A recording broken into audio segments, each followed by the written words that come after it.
de Souza, eu sou discente de História, licenciatura em História, campus Guamá, eu sou do ano de 2022 e sou voluntário do projeto. Eu sou a Isabelle, eu sou discente de licenciatura em História, sou uma das coordenadoras do projeto Entre as Memórias da História e hoje a gente vai estar entrevistando uma pessoa muito especial quando a gente fala sobre o acervo do Carris e até mesmo sobre a história do centro acadêmico, que se mistura um pouco com a história do próprio curso de História. Mari, te apresenta pra gente, por favor. Olá, eu sou Marilene Guerreiro, eu entrei no curso em 2009, formei em 2014. 2013, né? Porém a solenidade foi 2014. E eu formei ainda na época em que era bacharelado e licenciatura juntos.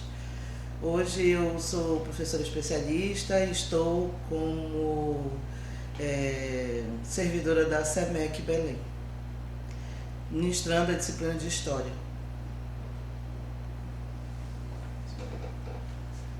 Bom, Marilene, eu vou fazer umas perguntas agora para você, tá? Tem aqui a primeira. Como você se interessou pelo curso de História? Pois é, eu não era de humanas, eu era de exatas. Eu entrei na antiga Escola Técnica Federal do Pará, que depois virou Cefet, e hoje é IFPA. Eu fazia o curso de telecomunicações, que tinha muita matemática, muita física, né, muito cálculo, e era essa a minha paixão na época. Só que eu tive um professor de História, que a gente tinha em um semestre só, né? De todos os 4 anos de curso, a gente tinha só um semestre de História, um semestre de Filosofia, um semestre de Geografia.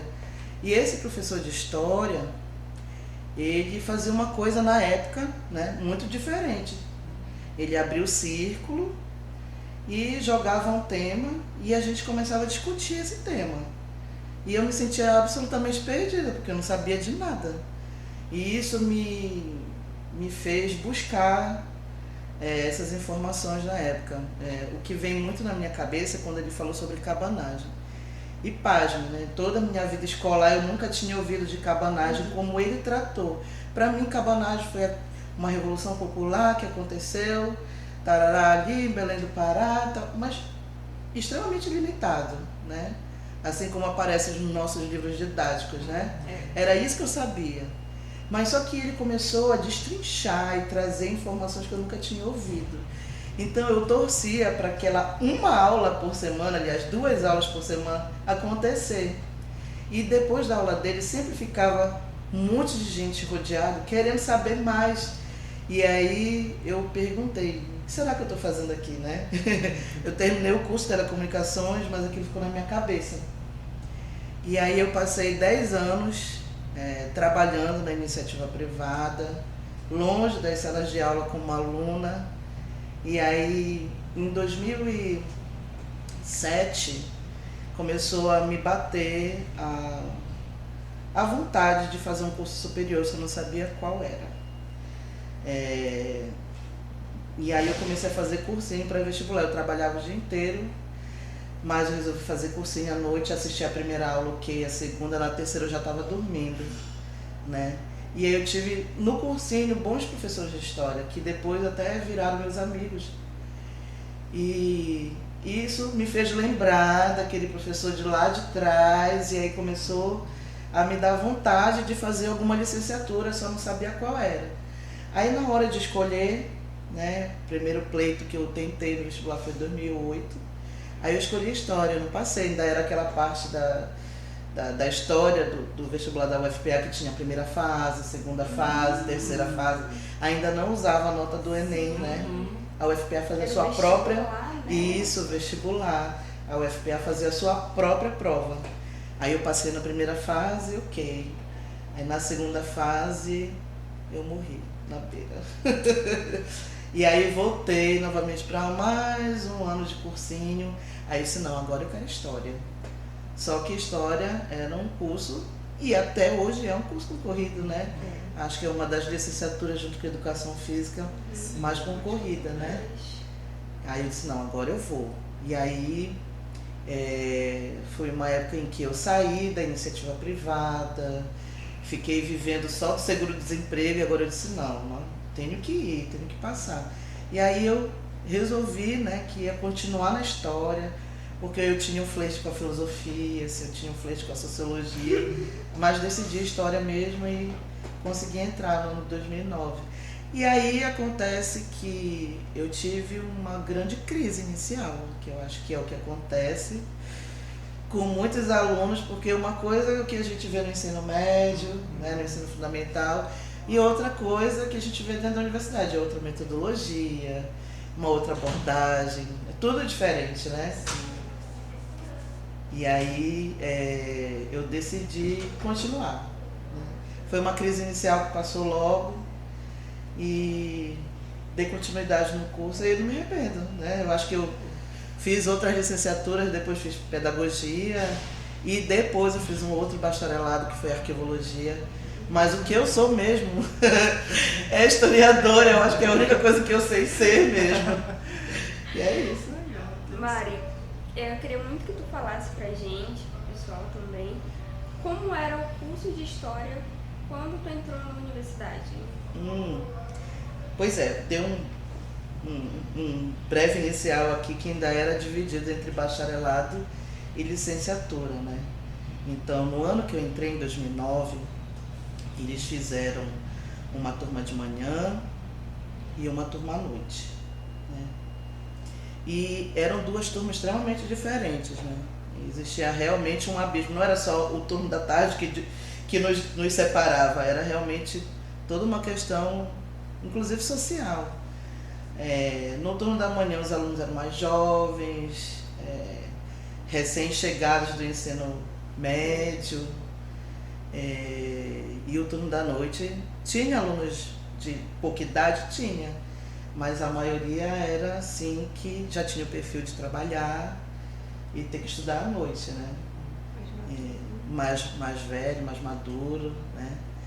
E eu acho que isso foi um diferencial na minha turma, porque isso foi em 2009, né? E a gente já tinha vindo do governo Lula e depois do governo Dilma, e isso é importante apontar, porque foi nesse momento em que o curso de História teve uma crescente de número de bolsistas.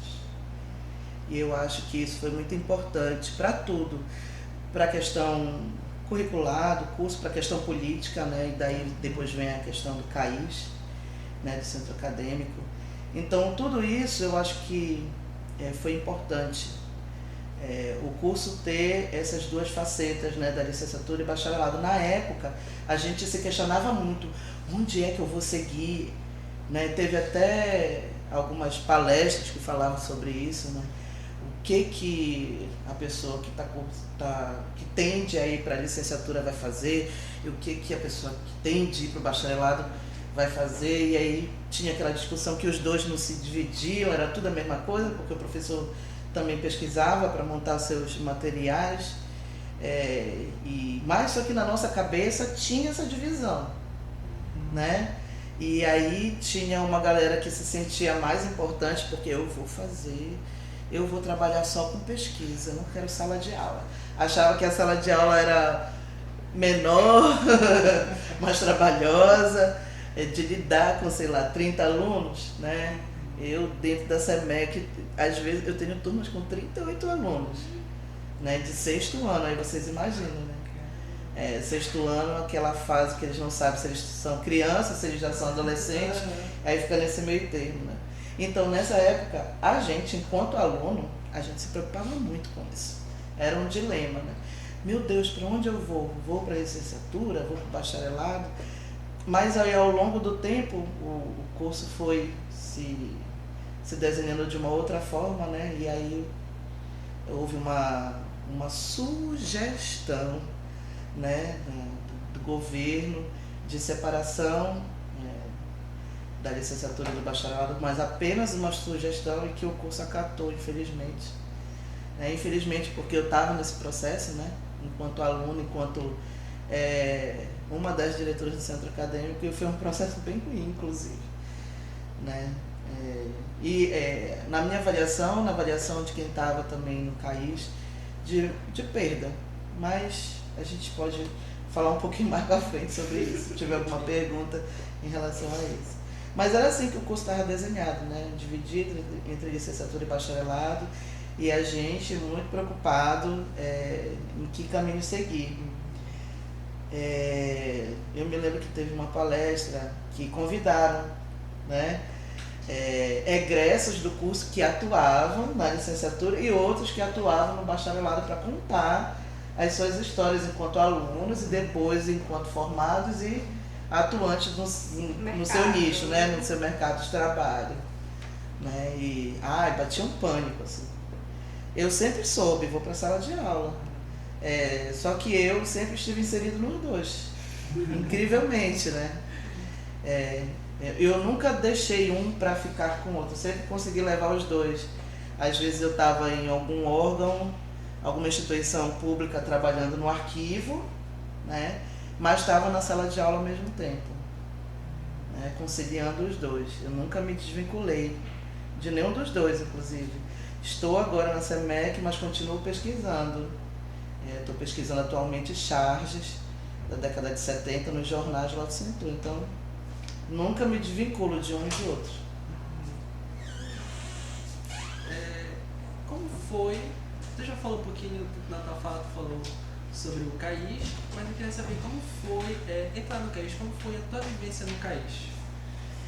Ela já foi assim, me jogando de cabeça, de verdade. Como eu te falei, eu entrei no ano de 2009. 2009 estava acontecendo o Encontro Nacional de Estudantes de História, um encontro nacional. E claro que o CAIS que estava organizando, né? Tinha uma comissão de organização do evento e o CAIS totalmente envolvido com isso. E aí, qual foi o plano de quem estava no CAIS, na direção do CAIS naquela época? Envolver todos os calouros. Porque calouro chega com gás mesmo e tá certo, né? Sim. Tem que chegar na universidade com vontade mesmo, né? E aí eles arregimentaram a gente, olha, vocês estão todos convidados, entre aspas, né?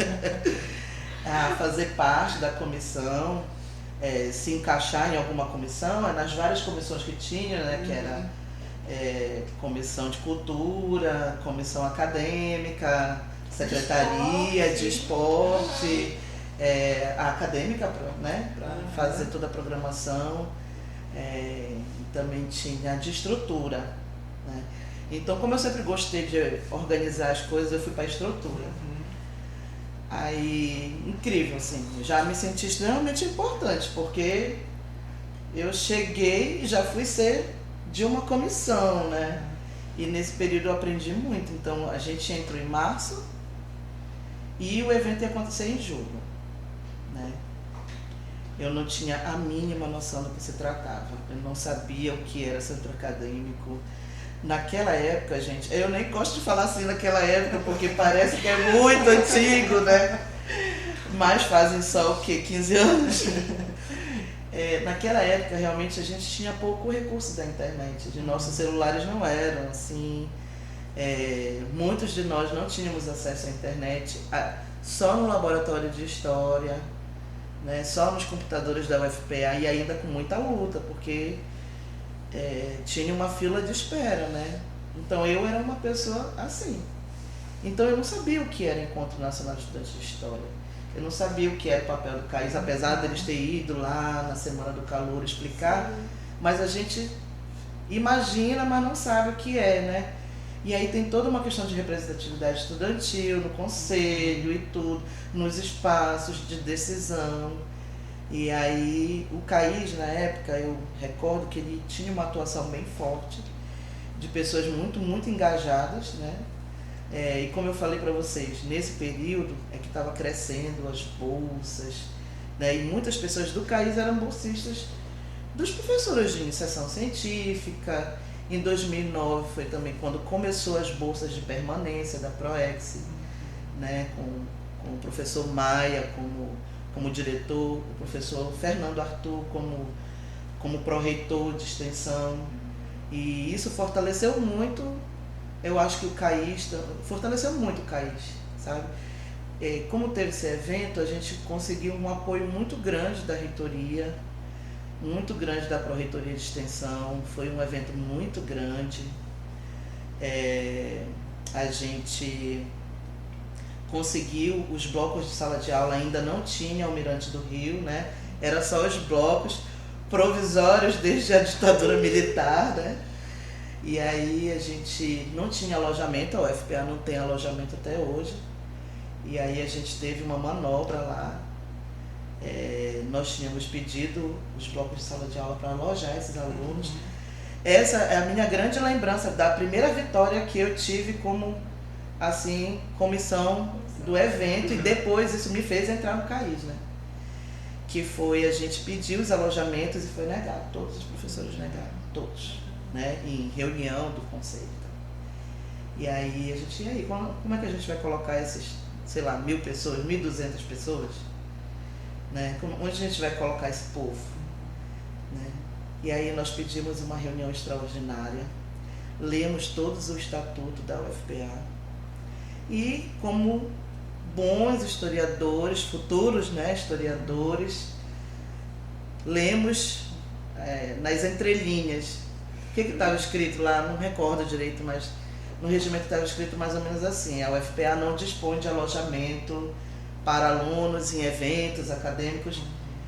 Mas não tinha nada no regimento dizendo que não tinha, não podia fazer, né? Dizer que não tinha alojamento, mas não dizer que não podia fazer. Então a gente trabalhou com essa brecha, né? E aí a gente pediu uma reunião extraordinária, colocamos o regimento embaixo do braço, né? Estudamos. E cada um chegou com o seu professor ali como bolsista e fez o trabalho de formiguinha. Olha, poxa, professor, apoia a gente na votação, né? Usamos a nossa persuasão, nosso poder ali, pequeno, mas tinha, e explicamos. E fizemos uma proposta de fazer uma comissão para a gente levantar um inventário do que existia dentro de cada sala. Aí sugerimos fazer um inventário, membros do ENE, membros do corpo docente e do corpo também de servidores, para a gente fazer um levantamento das salas que a gente ia ocupar. Aí a gente pediu uma reunião extraordinária, aí na hora foi negado, né? E aí a gente puxou o regimento debaixo do braço e dissemos: olha, tá aqui, tá dizendo que não existe, mas não tá dizendo que a gente não pode fazer, que a gente não pode criar um espaço assim, né? E aí foi unânime, não teve jeito, eles tiveram que aprovar. E aprovaram, e a gente fez o evento, né? Foi um evento que repercutiu bastante por um acidente que teve com um estudante de fora, mas enfim, a gente conseguiu cumprir o evento. Aí essa experiência ficou marcada, né? Eu disse: nossa, o CAIS é forte, né? Acho que eu vou querer entrar na próxima gestão. Mas eu não entrei, eu já fui entrar depois. Mas foi isso. Incrível. Nós temos bastante documentos sobre o ENE de 2009, né? Isabelle? Bastante mesmo. Dando prosseguimento, né, de nossas perguntas, a gente sabe que o Centro Acadêmico de História, ele participou de muitos movimentos estudantis, né?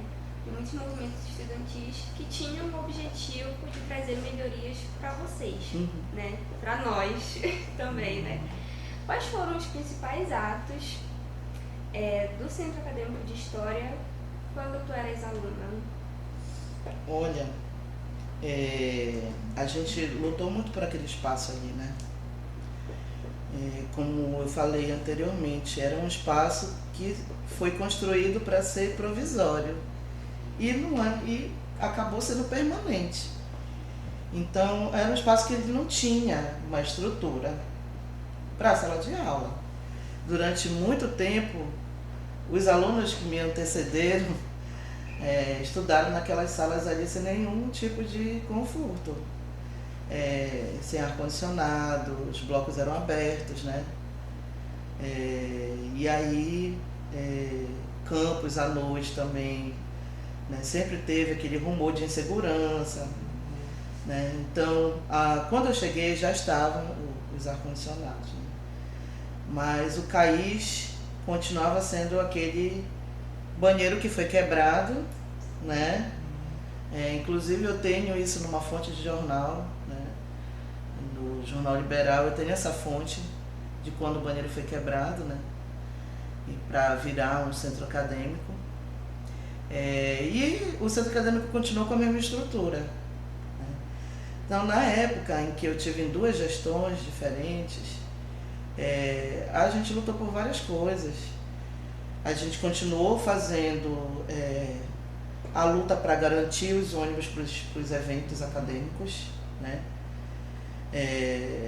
Então a gente se fazia presente em todos os eventos oficiais de história, que os estudantes tinham uma representatividade importante, como por exemplo o ENE, né?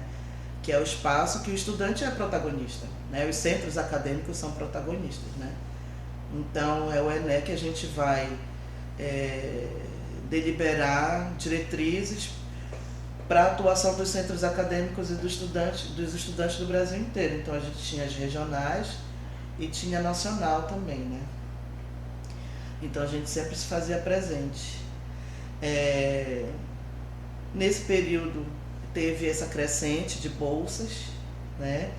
Teve um projeto incrível, incrível. Eu acho que nunca visto antes, nem no curso de História, eu acho que em nenhum curso, sabe? Que foi a chegada do PIBID, que, né? Iniciação à docência, né? Em que 4 professores, cada um pegou 20 bolsas, que foi a professora Magda Ritt, o professor Alves, a professora Nazaré Sarres, a querida Naná, e a professora Franciane. Então, cada um pegou 20 bolsistas, né? E aí o centro acadêmico sempre esteve ajudando nesse quesito de organizar, ajudar os professores, né? A indicação de bolsistas para entrevistas. Também o centro acadêmico atuou junto com os movimentos sociais, junto com o DCE, junto com toda a questão política da UFPA, né? Eleição de reitores, todas as instâncias superiores. Nossa, muita coisa que agora não me vem à cabeça, mas todas as pautas dos estudantes que tinham alguma relevância assim de estar junto com a coordenação do curso, nós estivemos. Esse episódio da separação do curso, né?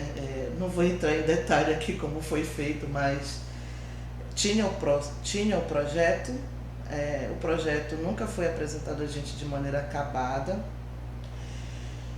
A votação foi uma votação que foi feita quando a gente não estava aqui, a maioria de nós do CAIS. A gente estava para um congresso na UFRJ, lá para o Rio de Janeiro. E aí, quando nós voltamos, o curso já estava separado, mas, como eu falei, na época a gente achou que foi uma grande perda, né? Por quê? Porque inicialmente era uma sugestão do governo, não era uma coisa que tinha que ser feita. Tanto é que existem alguns cursos ainda que, eu acho que ainda nesse setor de bacharelado, não sei mais como é que está a entrada, ou que se separaram muito depois, mas o curso de História ele teve alguns atropelos com o currículo, inicialmente para esses 2, né, novos cursos, né? O de licenciatura e de bacharelado de maneira separada. Tanto é que a carga horária teve que sofrer várias mudanças, né? E aí nesse momento eu também pessoalmente já estava com outras demandas na minha vida e eu não tive condições de acompanhar depois. Teve uma outra coisa também que o CAIS estava presente. Gente, na defesa da permanência do Vadião, né, para continuar sendo um espaço de sociabilidade. O Vadião, gente, sempre foi ameaçado. Sempre, né? Sempre foi ameaçado, reitoria entrava, reitoria saía, e sempre, né, aí eles achavam de colocar o Vadião como pauta para limar aquele espaço, para acabar com os forrós, né? E aí a gente vê hoje que não existe mais os forrós por várias questões. Outra coisa também que teve, que foi bastante bastante marcante, foi a luta pelo novo básico. Eu acho que vocês nem sabem o que é isso, né? Movimento Novo Básico. O que foi isso? A criação do prédio lá, do prédio novo de sala de aula, que agora eu falei, o Mirante do Rio. O que aconteceu ali? Começou a construção do Mirante do Rio, né? Eles fecharam aquele espaço ali para fazer essa construção. E a gente não sabia o que era, né? Nosso lado ali, a gente não sabia o que era. E depois foi dito, olha, vai ser bloco de sala de aula. Colocaram uma placa lá, né? Dizendo o que seria. E tá, tudo bem. E aí a construção foi acontecendo. E a gente começou a se questionar onde é que estariam os centros acadêmicos nesse prédio, né? E ninguém soube nos dizer. Fomos procurar, a gente, numa conversa informal, né, com o professor,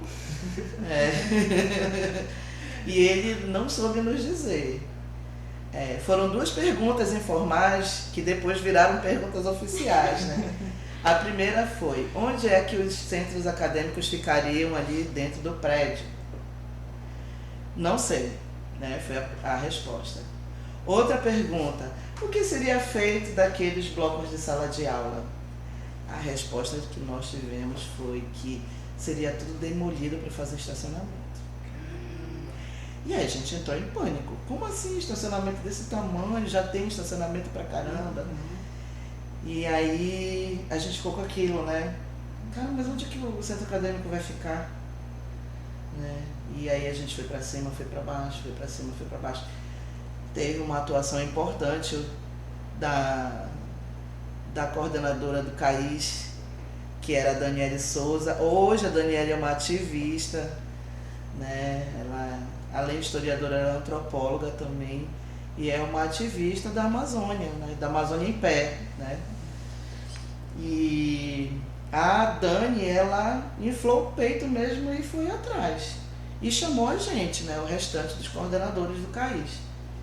E fomos atrás, fomos para cima, fomos para baixo, de maneira oficial, gente, né? Tudo na UFPA, vocês sabem que tem que ter um trâmite burocrático e nós fizemos documentos. Eu espero que esses documentos estejam nesse arquivo também, né, que vocês possam achá-los ali e depois organizar. Nós demos entrada na Pró-Reitoria de Extensão, demos entrada, acho que Pró-Reitoria de Planejamento, não me recordo mais. Demos entrada e ficamos sabendo, né, com o trâmite do processo, que a planta estava na prefeitura do campus. Tivemos várias tentativas de marcar reunião, conseguimos. Eles mostraram a planta pra gente, mas não deixaram a gente tirar foto, né? E aí a gente constatou de que naquele prédio a gente não teria espaço para o centro acadêmico. Tanto é que até hoje não tem, né? Mirante do Rio não tem nenhum centro acadêmico lá dentro, né? Então, e aí, onde é que a gente vai ficar? Como é que esses espaços, né? Eu falo esses porque de todos os cursos. Esses espaços históricos de luta, como é que eles iriam existir ali? Né? Ia apagar a luta de vários outros estudantes que vieram ao longo da história, né? A professora Edilza Fontes conta a história antes dos centros acadêmicos terem esses espaços dos banheiros. Ela sempre contou pra gente, né? E aí, onde que seriam esses espaços? E a gente começou a se preocupar. E para além do espaço do centro acadêmico, o espaço dali das outras pessoas, como os donos de copiadora, né? Fotocopiadora, os vendedores ali de bombom. Eu falo particularmente na imagem de 2 pessoas ali do bloco B que naquela época da minha graduação foram históricas. Uma foi o Gley, né, que ele alugava a Xerox ali, o espaço da Xerox, né, e a outra era a tia Fátima, que vendia bombom, cafezinho, né. Então, onde ficariam essas duas pessoas? E todos os outros trabalhadores que eram das outras xerox, das outras copiadoras, né? Então a gente começou a fazer um movimento novo básico, porque inicialmente o nome daquele prédio lá a gente chamava de Novo Básico, a gente não sabia que ia ser Mirantes do Rio. E aí vai para cima, vai para baixo, oficialmente a gente já sabia que a gente não ia ter espaço nenhum, fomos atrás. Um belo dia, sem ter nenhuma resposta, e já de, desculpa o termo, mas de saco cheio disso, né? Nós fizemos um levante de uma maneira muito impensada, mas que depois deu muito certo. Vamos falar com o Manesc. Vamos marcar. Tentamos marcar a primeira, segunda, sei lá quantas vezes. Nunca podia, agenda cheia. Teve um dia que a gente falou, não, a gente vai lá agora, ele vai ter que receber a gente. E aí, bora. Bora quem? Né? E aí a gente teve que se encher de coragem, então vamos. E fomos chamar o Gle, que era da Xerox de História, eu esqueci o nome dele agora, lá da Xerox do Bloco A, que era de Sociologia, o Inaldo. A outra senhora lá do Bloco de Geografia, o outro lá do Bloco de Filosofia. Fomos chamando o pessoal. Quando a gente viu, já tinha um número grande de pessoas. E aí a gente criou uma estratégia de subir lá na reitoria, né? Vai primeiro um grupo, vai até o terceiro andar para não levantar suspeita, e depois a gente sobe as escadas e todo mundo entra na sala do Manesc junto.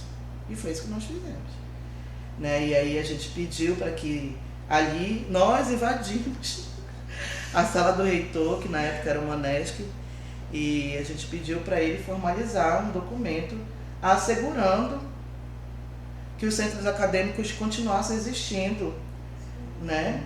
Em que espaço? Né? Que ele abrisse uma discussão com a comunidade acadêmica para isso acontecer, né?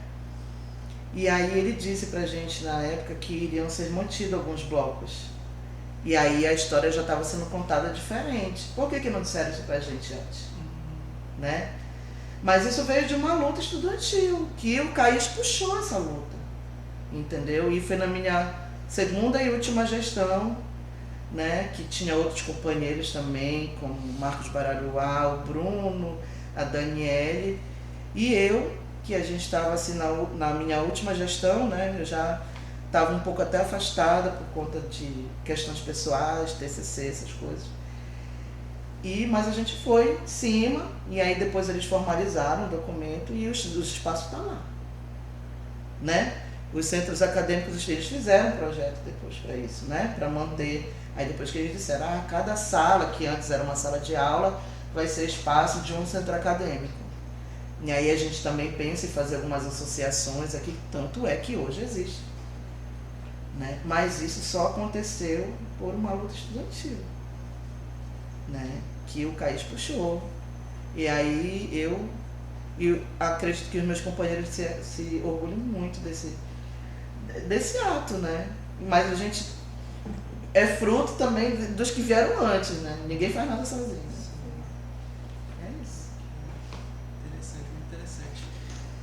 A próxima pergunta, Marilene, dando continuidade a como foi a separação do curso de licenciatura e de bacharelado. Tu já comentou algumas coisas, tu queres comentar algo mais?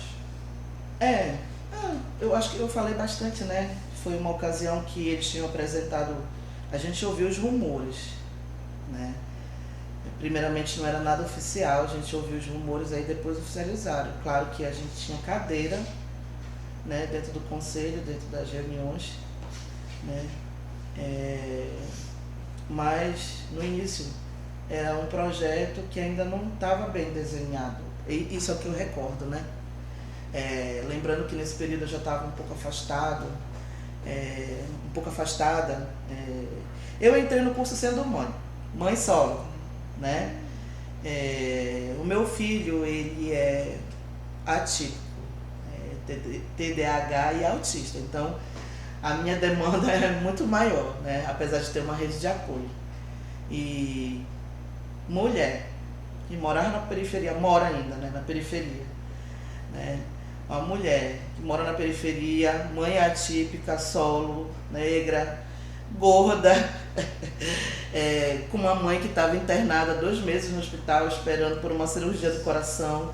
Então eu estava assim numa situação que eu estava naquele momento muito afastada um pouco dessas questões, né?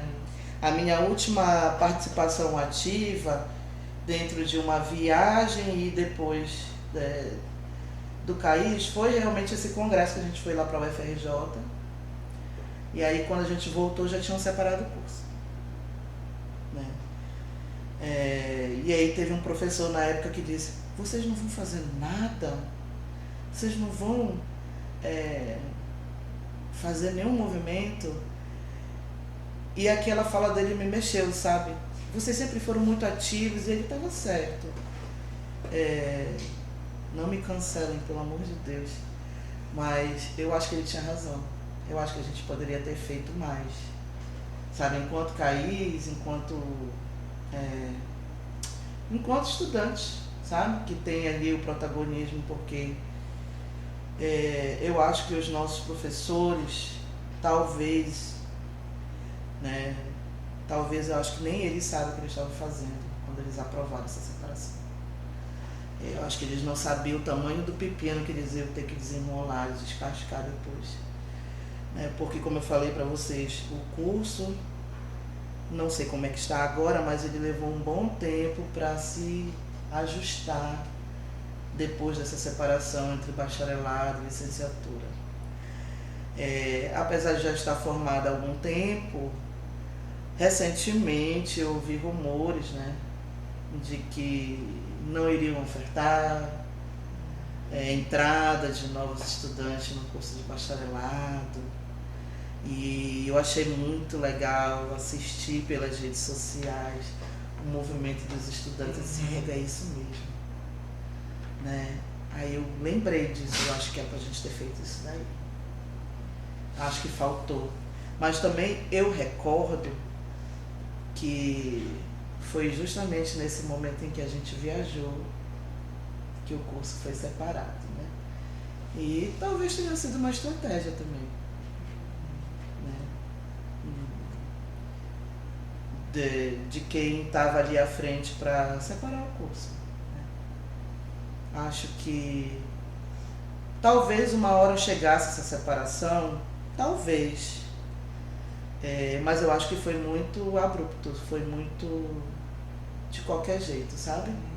É um termo bem chulo, mas eu acho que foi feito assim, de uma maneira muito precipitada. Acho que poderia ter tido um estudo maior, um estudo de impacto, sei lá, deveria ter ouvido a comunidade acadêmica de uma maneira mais atenciosa, sabe? Eu acho que na época o cenário, né, ele não se mostrava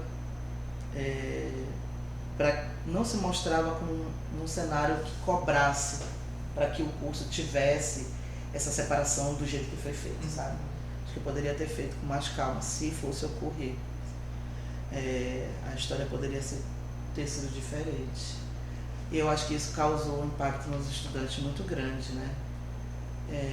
Pelos que ficaram, e eu ainda conheci alguns estudantes e acompanhava alguns, ficou uma rivalidade entre licenciatura e bacharelado, ficou uma coisa indefinida na grade, né? E eu acho também, na época, ouvia de alguns uma aflição. O que eu vou fazer com o bacharel, né? O licenciado, ele já tem um lugar bem definido, é a sala de aula, né? E tudo que envolve a questão da educação, né? Dali, do ambiente escolar. A gente já consegue desenhar um ambiente. Agora, no bacharelado, são várias instituições de pesquisa. Para onde eu vou? Como é que o mercado vai me abraçar? Como é que eu vou enfrentar isso depois de formado? Isso mexeu muito com a cabeça das pessoas, né? E lembrando, eu entrei em 2009, formei finalzinho de 2013 e a solenidade foi em 2014, né? Então, o curso foi separado em 2012 e a primeira turma entrou em 2013, eu acho que foi isso, né? Ou o curso foi separado em 2011? Eu não me recordo mais as datas certinhas. Mas eu acompanhei esse processo da entrada de turmas separadas, né? E de ter essa dúvida dos alunos recém-chegados, né? Em 2014, apesar de não estar mais no curso de História, os meus colegas permaneceram, que estavam no CAI junto comigo. 2013 foi a minha última gestão. E eles me pediram uma força, né? Como eles não tinham chamado o período eleitoral do CAIS, não conseguiu formar chapa, parece que eles chamaram, mas não conseguiu formar chapa, enfim, não me recordo direito, mas eu acho que eles iriam deixar para chamar a eleição só quando viesse as aulas em 2014. Mas só que antes das aulas começarem, tinha semana do calouro, né? E como eles eram poucos, só 3 na coordenação do CAIS, eles me pediram uma ajuda. E aí a gente foi receber os alunos de 2014, né? E eu me recordo que, claro, eles já chegaram separados, era licenciatura de bacharelado, né? Perdão. E eu me lembro que esse PIBID, né, os alunos da licenciatura conseguiram bolsas, né? E os do bacharelado não. Então aí ficou aquela dúvida, para onde eu vou, como é que eu vou conseguir, não sei o quê. Então, essa forma abrupta, como foi separado o curso, gerou muitas expectativas, angústias na gente, enquanto até na gente que tinha entrado com o curso unificado ainda, mas a gente via angústia nos alunos que estavam entrando com o curso separado. 2 entradas diferentes, 2 cursos diferentes, tendo que dividir ali o mesmo espaço, às vezes fazendo a mesma disciplina, né? Só que em cursos diferentes. Então eu acho que poderia ter sido desenhado de uma outra maneira, sabe? É isso. Marilene, a gente sabe que o Centro Acadêmico de História, que também contou pra gente, atuou em várias causas importantes, não só para a universidade, como para o curso. A gente tem muitos documentos referentes a isso, a gente tem muita coisa registrada. Tu saberia contar pra gente como essa documentação veio parar no Centro de Memória da Amazônia? Olha, vou voltar um pouco a fita. 2009, quando eu cheguei no curso, tinha uma estante de ferro com algumas caixas e tinha uma gaveta de ferro, sabe aqueles gavetões daquelas repartições públicas antigas, aquelas gavetas que a gente puxa e vem. Tinha um gavetão, e isso tinha um gavetão, acho que umas 4 ou 5 gavetas daquela, e tinha uma estante de ferro com algumas caixas com documento. E aquilo ali a gente nunca mexia, a gente usava uma daquelas gavetas para colocar documentos, né? O Enem gerou muitos documentos, né? A gente ainda não estava no período dos documentos nato-digitais, né? A gente ainda estava muito preso no papel até hoje, mas muitas coisas já são originadas eletronicamente, tramitadas dessa maneira, né? Muitos documentos. Por conta dos sistemas. Inclusive, quando eu entrei, não era o SIGA, né? Era um outro sistema, que eu não me recordo mais o nome. Que na época era um inferno pra gente, né? E aí, aquilo ali ficava lá e a gente não tinha coragem de mexer. Na primeira gestão do CAIS que eu fiz parte, uma das propostas da gestão durante a eleição era desvendar o que tinha ali, né? Aí, o que eu recordo, a gente chegou com a professora Naná, carinhosamente, não adianta chamar ela de Nazaré, Naná mesmo, que é uma querida, a gente chegou com ela, eu acho que com a Franciane também, e aí a gente pediu apoio, porque eu acho que na época ela era diretora do instituto. E depois o professor Mauro, que era diretor da faculdade, a gente pediu algumas coisas, sabe? A gente pediu armário, a gente pediu caixa, a gente pediu luva, a gente pediu máscara. Começamos a pedir as coisas. A nossa vida era pedir. Nós fomos lá na ProEx também, pedimos, e aí a gente tirou uma equipe para desvendar. De forma muito amadora, né? Fomos mexer e começamos a descobrir cada documento maravilhoso, né? Do período da ditadura, cartas trocadas entre estudantes do curso de História com estrangeiros, sabe? Com russos, não sei se ainda tem esses documentos, com outros estudantes de outras instituições, trabalhos, TCC, sabe? Artigos de alguns professores quando eram alunos, né? Que depois vieram a ser professores da FAIS, e tinha vários documentos de eventos, jornalzinho, faísca, né?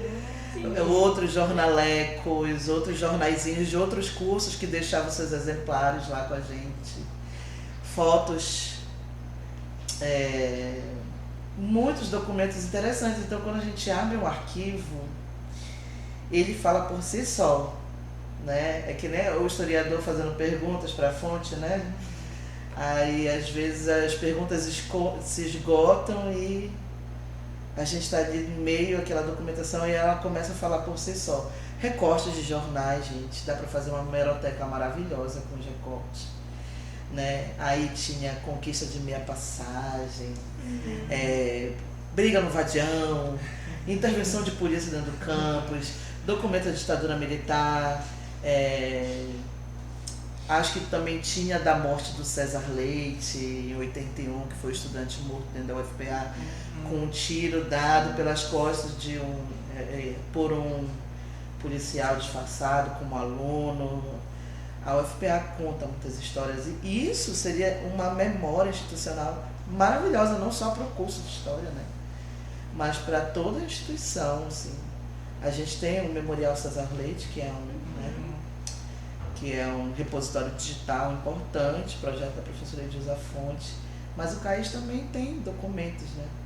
Então a gente fez a limpeza ali de uma maneira muito amadora com o que a gente tinha, a gente só podia trabalhar com o que a gente tinha, não tinha como inventar nada muito diferente, e aí a gente fez uma limpeza, uma organização e achava que estava tudo certo, né? Sem nenhuma técnica arquivística sendo estudada ali, era o que a gente achava que estava certo, né? Dentro das nossas propriedades de futuros historiadores. E aí, quando eu saí do curso, eu perdi esse contato. Perdi mesmo, né? Eu me recordo também, durante a minha gestão, teve uma reforma do CAIS. A gente pediu para a prefeitura uma reforma, e eles foram fazer algumas melhorias lá, porque a gente pretendia fazer, né, o arquivo. Fizemos o arquivo, ganhamos mais uma estante, ganhamos caixa. Fizemos o arquivo, fizemos umas melhorias lá no centro acadêmico.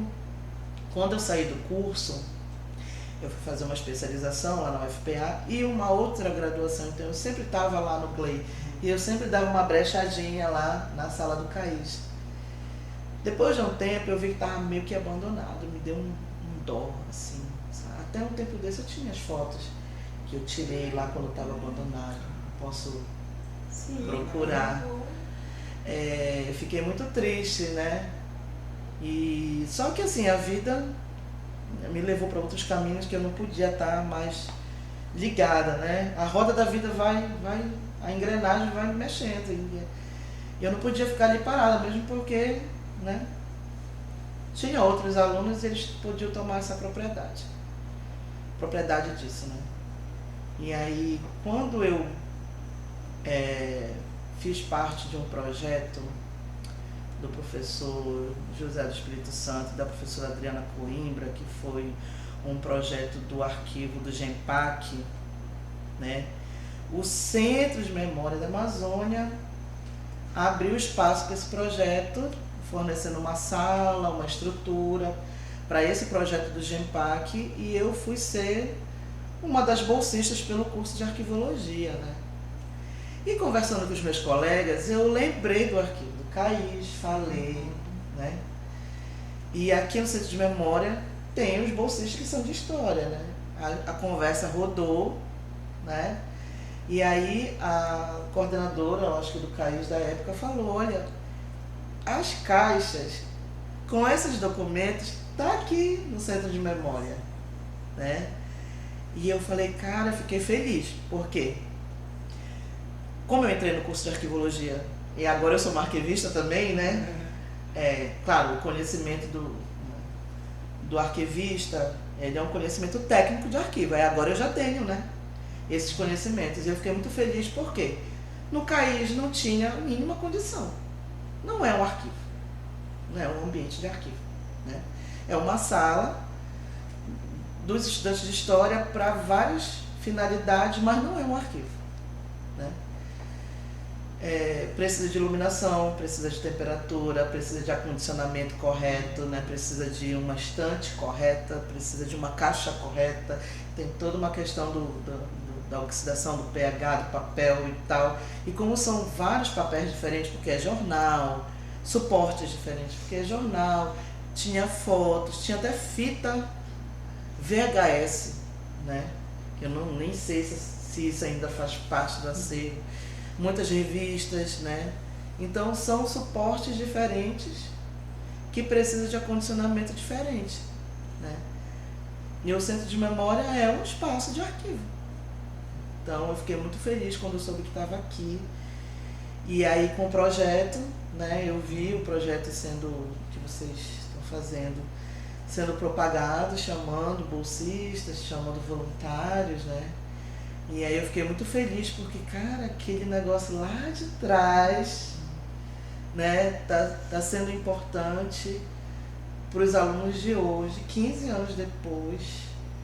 E essa documentação ela precisa ser, sabe, ser preservada, ser conservada dentro de um ambiente adequado para ela, sabe? Então, eu já fiquei sabendo dessa maneira, né, como essa documentação veio para aqui. E, cara, é muito bacana, é fonte histórica, né? Lá eu vou causar uma pequena intriga aqui. Na arquivística, tem gente que fala assim, os historiadores não podem ver um pedaço de papel, que tudo é documento. E aí eu sempre ouvi essas coisas lá e eu sempre fiquei calada, né? Até que teve um dia que foi o limite. E aí eu falei assim, você está falando pelo um olhar arquivista. Dentro da história, nós temos outros olhares. E eu não vou me agarrar a um bilhete como se ele fosse a coisa mais importante do mundo, se ele não tiver um fundamento para isso. Né? Dentro da história, a gente tem vários campos de estudo, inclusive a microhistória. Então, se, por exemplo, a Carolina Maria de Jesus escreveu um bilhete, uma carta lá na época dos escritos dela, isso virou história. Ela tinha como pano de fundo Brasil 1950, Juscelino Kubitschek, 50 anos em 5, toda a política dentro de São Paulo, o crescimento das favelas, a urbanização de São Paulo, o crescimento das fábricas, a vinda grosseira, né, em grande massa de pessoas do Nordeste para São Paulo. Então, isso tem todo um sentido para a gente. Né? Todo um sentido que não é preciso ser historiador para saber que ela foi extremamente importante para a história, para a literatura, para a arquivística também, porque todos os escritos dela viraram documento de arquivo. Então, assim, né, o professor que estava falando isso, que repetia várias vezes, não sabia que eu era historiadora. Nesse dia ele ficou sabendo com excelência, sabe? Eu acho que ele se arrependeu um pouco, mas, enfim, a gente vai aprendendo, né? Eu acho que naquele dia, de tanto ele ensinar para mim, eu acho que ele aprendeu um pouco comigo também, né? Educação é isso. É troca. Tu compartilha com a gente tantas vivências, tantas lutas no teu período de graduanda, né? Mas eu queria saber quais são as tuas melhores lembranças do CAIS, da vivência do CAIS e no curso de licenciatura em História. E bacharelado. E bacharelado, não esqueci. Nossa, gente, eu era uma pessoa antes e depois do curso de História, de verdade. Eu cresci numa família em que as pessoas não tiveram acesso à educação continuada, sabe? A minha mãe, ela teve a formação dela no antigo primeiro grau. Meu pai, que ficou órfão na adolescência, de pai e mãe, né? Ele teve que assumir a família dele aos 13 anos de idade. E com muita luta ele conseguiu fazer até o antigo segundo grau, que hoje é ensino médio. O sonho dele era fazer matemática. Meu pai calculava como ninguém, assim, né? E eles não tiveram essa oportunidade. Eu, né, com um grande ato, né, diga-se de passagem, porque eu fui mãe aos 18 anos, então, quando eu terminei o curso lá, que eu falei que hoje é o IF, que era a antiga escola técnica, eu tive que trabalhar, né? O tratamento do meu filho na época era caro e eu tive que trabalhar. Eu não podia pensar em estudar, né? E depois de 10 anos eu consegui entrar numa sala de aula. Então, trocando em miúdos, eu tinha o senso comum na minha vida. Então, nada do que eu sabia, nada do que eu falava, nada do que eu pensava tinha uma profundidade assim tão grande. O conhecimento ele era básico. Algumas vivências, sim, né, que vêm de família, assim, que são ricas, mas nesse campo do conhecimento, nesse sentido assim mais acadêmico, meu conhecimento era extremamente raso, né? Eu ouvia o senso comum e achava que era aquilo. Então eu digo que eu entrei assim, né, na universidade com as vendas, a venda nos olhos, e quando eu entrei lá, essas vendas elas se dissiparam, porque você convive com pessoas ali de uma maneira muito profunda. Eu tive a oportunidade de ter colegas de curso, não só da minha turma, mas de outras turmas, né, que são pessoas muito importantes para mim até hoje. E essas pessoas tinham vivências incríveis e histórias de vida muito parecidas com a minha. Então houve uma identificação muito grande ali, né, com muitas pessoas. Eu ouvi muitas mulheres. Eu vim de uma família extremamente feminina. A minha avó teve 7 filhas, né? As minhas 7 tias, todas elas cuidavam da gente e uma das outras. Então a casa da minha avó sempre foi a casa de todas as filhas e todos os netos. E é assim até hoje, né? A minha avó não está mais aqui, mas sempre tive essa lembrança, né, de uma família extremamente feminina, de um acolhimento extremamente feminino. E é um lugar que eu cheguei que tinha muitas mulheres, curso de história com muitas mulheres, né?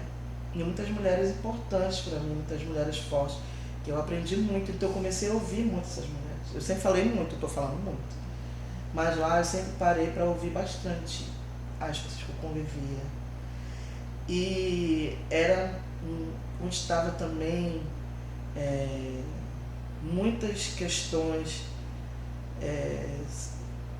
Não posso dizer que o debate estava iniciando ali, longe de mim, mas talvez ele estivesse tendo um maior fôlego, debate feminista, mulheres negras, sabe? Porque não adianta falar de feminismo sem a gente fazer, né, os recortes, e a raça vem primeiro. Então,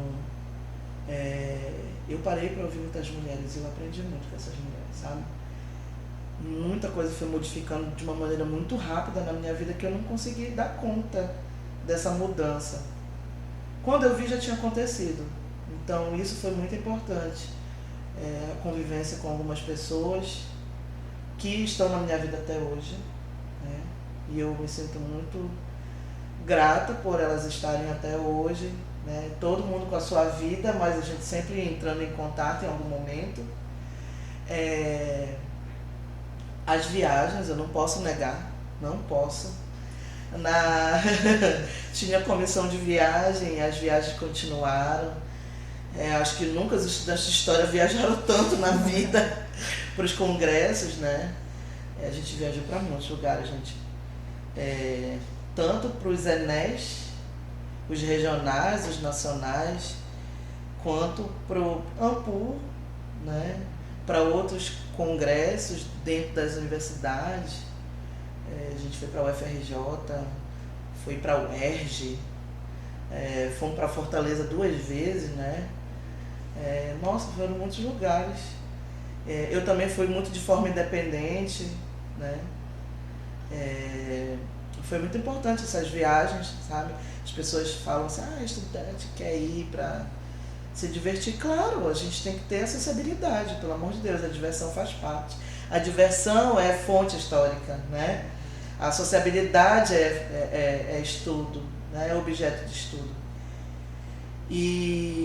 Mas também foi uma troca muito grande, porque nós fomos fazer nossas pós-graduações em outras universidades, porque a gente teve a oportunidade de conhecer colegas ou a universidade que fomos fazer as pós-graduações.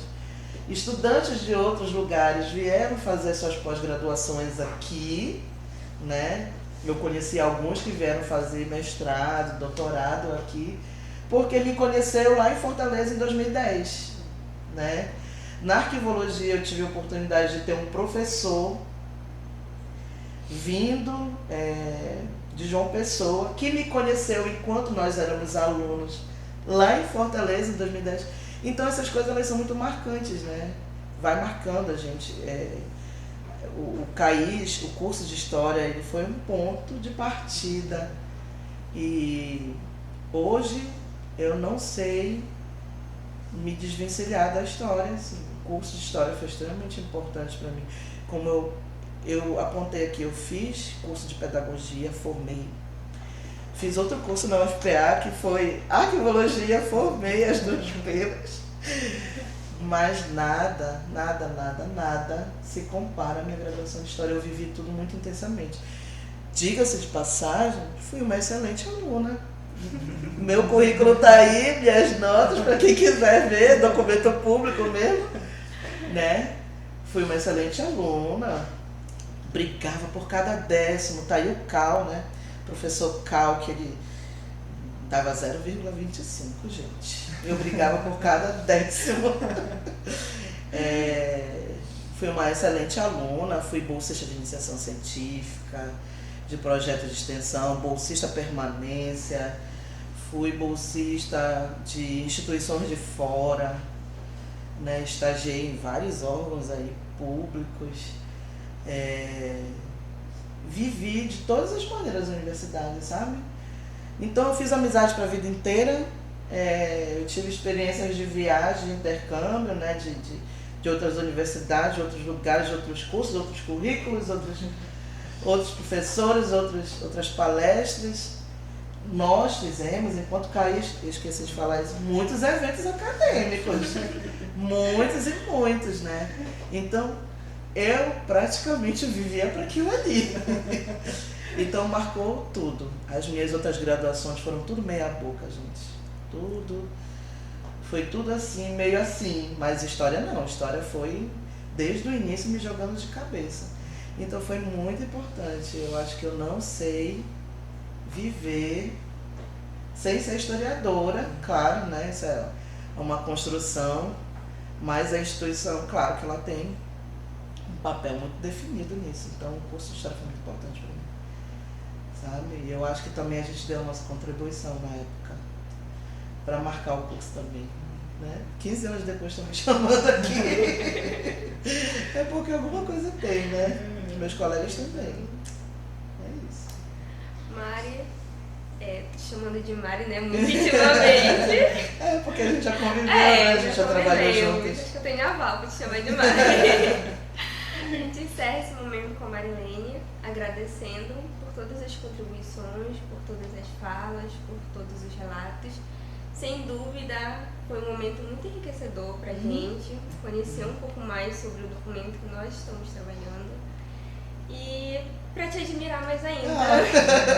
Nossa, eu que agradeço. Eu te agradeço muito a disponibilidade por estar aqui, por compartilhar tudo com a gente. E quero que tu deixe uma mensagem final Vamos quebrar o protocolo? Ah. Eu não tive essa pergunta. Mas eu quero que tu Ai, deixe uma gente. mensagem final para os estudantes de história, baseada na tua experiência. Eu sou muito suspeita, eu sou extremamente bairrista pelo curso de História, né? Eu primeiro queria agradecer, eu tive a oportunidade de ter professores excelentes, convivi com pessoas ali excelentes, que eu até esqueci de mencionar depois. Eu sou professora de cursinho popular, eu sou da Rede Emancipa, esqueci de mencionar aqui, que também sou coordenadora de uma rede nacional e internacional agora, né? Que é a Rede Emancipa, eu sou coordenadora aqui de Belém, Ananindeua. Então eu tenho muitos alunos que querem fazer História. E aí primeiro eu brinco, você tá louco, não faz isso não. Mas depois quando eu vejo que não é só uma empolgação, que eles querem mesmo, aí eu incentivo. Eu acho que a história é linda. Todas as áreas do conhecimento precisam da história para tudo, né? Então, eu acho que o curso de História ele é um curso extremamente importante na história da Amazônia, na história do Brasil. E eu desejo muito que o curso de História siga a lógica que a universidade pública está tentando seguir, que é se pintar de povo, sabe?